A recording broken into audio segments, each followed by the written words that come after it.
ಅದು ಸುದೀರ್ಘ 10 ವರ್ಷಗಳ ನಂತರ ಇತ್ಯರ್ಥಗೊಂಡ ಪ್ರಕರಣ. ಈ 10 ವರ್ಷಗಳಲ್ಲಿ ಅನೇಕ ಹೋರಾಟ, ಆರೋಪ ಪ್ರತ್ಯಾರೋಪ, ಸಿಬಿಐ ತನಿಖೆ, ಪೊಲೀಸ್ ತನಿಖೆ, ರಾಜಕಾರಣ, ಸಾವು ನೋವು ಎಲ್ಲವೂ ಗತಿಸಿ ಹೋಗಿದೆ.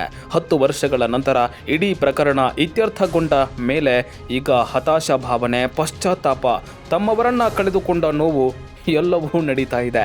ಹೌದು, ಇದು ಬೇರೆ ಯಾವ ಪ್ರಕರಣವೂ ಅಲ್ಲ, ಇದೇ ಯೋಗೇಶ್ ಗೌಡರ ಕೊಲೆ ಪ್ರಕರಣದ ವಿಚಾರ. ಇದೀಗ ಆ ಕೊಲೆ ಪ್ರಕರಣದ ತೀರ್ಪು ಪ್ರಕಟಗೊಂಡಿದೆ, ಅಪರಾಧಿಗಳಿಗೆ ಶಿಕ್ಷೆಯೂ ಆಗಿದೆ. ಆದರೆ ಈ ಕೊಲೆ ಹಿಂದೆ ಇದ್ದ ಆರೋಪಿಗಳು, ತಮ್ಮವರನ್ನ ಕಳೆದುಕೊಂಡ ಅನೇಕರು ಇದೀಗ ಕಣ್ಣೀರಿನ ಮೂಲಕ ಪಶ್ಚಾತ್ತಾಪ ಪಡ್ತಾ ಇದ್ದಾರೆ.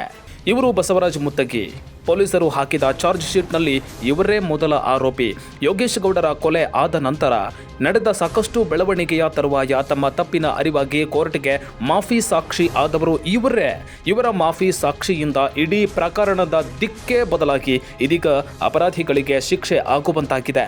ಇವರು ತಮ್ಮ ತಪ್ಪಿನ ಅರಿವಾಗಿ ನಿಜವಾದ ಅಪರಾಧಿಗಳಿಗೆ ಶಿಕ್ಷೆ ಆಗಿದೆ ಅಂತ ಕಣ್ಣೀರು ಹಾಕಿದ್ರೆ, ಇತ್ತ ಅನೇಕ ರಾಜಕೀಯ ವಿದ್ಯಮಾನಗಳಿಗೆ ಬಲಿಯಾಗಿ ಅನೇಕ ಬೆಳವಣಿಗೆಯ ನಂತರ ಕಾಂಗ್ರೆಸ್ ಪಕ್ಷ ಸೇರಿದ್ದ ಇದೇ ಯೋಗೇಶ್ ಗೌಡರ ಪತ್ನಿ ಮಲ್ಲಮ್ಮ ಅವರದ್ದು ಮತ್ತೊಂದು ರೀತಿಯ ಕಣ್ಣೀರಿನ ಕಥೆ.